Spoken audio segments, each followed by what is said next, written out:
अमरावतीमध्ये चंद्रशेखर बावनकुळे यांनी रवी राणा यांना सुनावले। भाजपच्या विरोधात प्रचार केलेला आवडणार नाही, भाजप उमेदवाराविरोधात कुणीही काम करू नये असं देखील त्यांनी म्हटलं आहे। राणांनी भाजपच्या विरोधात उमेदवार द्यायला नको होतं। अमरावतीमध्ये भाजपच्या विरोधात उमेदवार उभे केल्यानं भाजप रवी राणांवर संतापली आहे। रवी राणांनी भाजपच्या उमेदवारांविरोधात उमेदवार द्यायला नको होते अशा शब्दात चंद्रशेखर बावनकुळे यांनी नाराजी व्यक्त केली आहे। पार्टीच्या कमळ चिन्हावर असलेले सर्व उमेदवार प्रचंड बहुमताने विजयी करणे ही आमची भूमिका आहे। कोण काय बोलतं, कोण निवडणुकीकरता कोणाचं नाव वापरतं यामध्ये आम्हाला काही तथ्य नाही।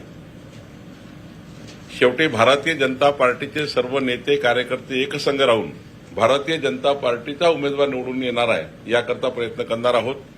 आणि त्यामुळे मला वाटतं की कोण काय बोललं याला आपण आता जास्त याच्यात मी पडणार नाही।